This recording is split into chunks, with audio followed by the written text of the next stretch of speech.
Well, hello, Doorway family and friends. I hope this short video finds you and those you love well. I pray that God has watched over you and protected you throughout this virus and this particular serious situation that we've now been in the midst of for about a month. I also pray, though, that you've noticed these things from the good hand of God and you've given Him praise and glory for it.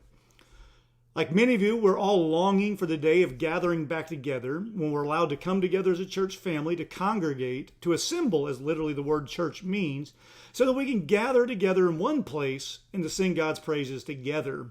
While it's been good to be able to do this with you via the internet for the last several weeks, we know that it's only temporary. We know that it's not quite right, and we've been longing for the day that we can be together once more. As things are beginning to shake out, we're noticing that maybe that day is sooner now than later. Like you, I have no specific details from the government. I don't know when they're going to allow us to return. I don't know what the plan is going to be in terms of how they're going to allow us to start congregating again. Will they allow us to come together immediately in large groups, or will they prorate it pretty much in reverse of what we did on the way into this situation? If you remember back now over a month, it started off that they recommended smaller groups, and then smaller groups, and then smaller, and then essentially no groups. We're assuming they're going to reverse that, and with the opening or reopening of our society, it'll come in stages. We assume that we'll be allowed to meet maybe in groups of 10s or 25s, and then maybe 50s, and then full-blown gatherings. And so as the staff and I have been talking about this, praying about this, looking forward to the day, we've begun to think through the process as a church, how we'll reinstitute, how we'll reintegrate, as we'll come back together when the government permits us. I know many of you have questions, we do too, but I wanted to let you know a little bit about what we're thinking and how we assume this may play out in hopefully the next few weeks. Assuming that the government will allow us to begin to assemble in larger groups slowly but surely, we're assuming that they're not going to allow or recommend groups over 50.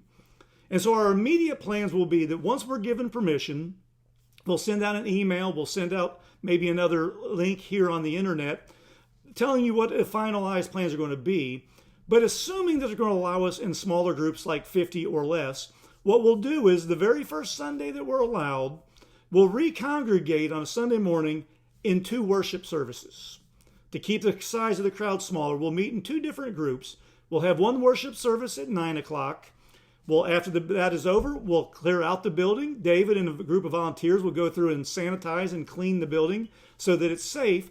And then we'll reopen again, say at 9 or 10:30 or 10:45 for an 11 o'clock worship service. We won't be able to hang out. We won't be able to socialize. We aren't going to be allowed to hug and to shake hands and cling on one another. But we figured this will be one way that we can begin this process of getting back together and worshiping as we were intended, together as we sing God's praises. And so we'll meet on Sunday mornings in 2 worship services. Look for an email coming from the church office soon with a link to a survey where you'll be asked to pick which worship service you think you would like to come to most.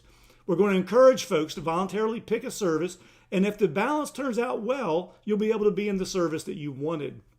If it doesn't, we may ask some of you to reconsider and shift your attendance to a different service so that we can keep the numbers to what the government might be recommending and to allow for room for social distancing in our sanctuary. We will not have childcare at first. Many of the parents are not going to be comfortable with that anyway until we're given a all clear for this situation. We will not offer Sunday school at first.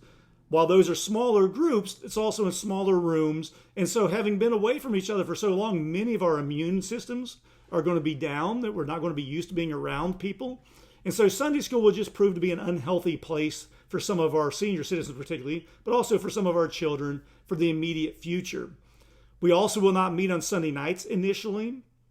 They allow David and again the team to get the church clean.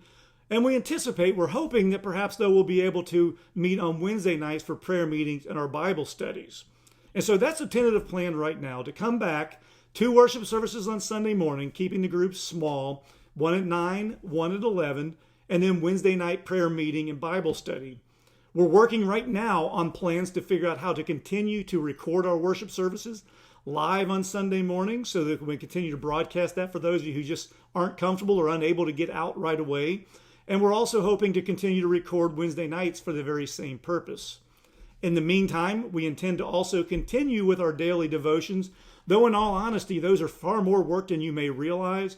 Once we're allowed to start transitioning back into our old schedule, we're going to reduce the number of those daily devotions to maybe just 3 or even maybe 2 a week to allow us to have some sort of continued contact with you, but to recognize the fact that moving back to on-campus, in-person services will take a lot more time and energy than we're able to dedicate to both those and the devotions at the same time.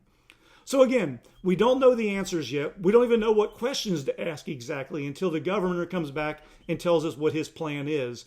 But in the meantime, we're hoping that we'll be able to meet soon, and our tentative plan is 2 services on Sunday morning, 9 and 11, and Wednesday nights at 7 o'clock for our Bible study and prayer time yet again. Until then, don't hesitate to let the church office know, or your deacon, how we can help you, how we can minister to you, how we might pray for you. And remember, God loves you, and so do we.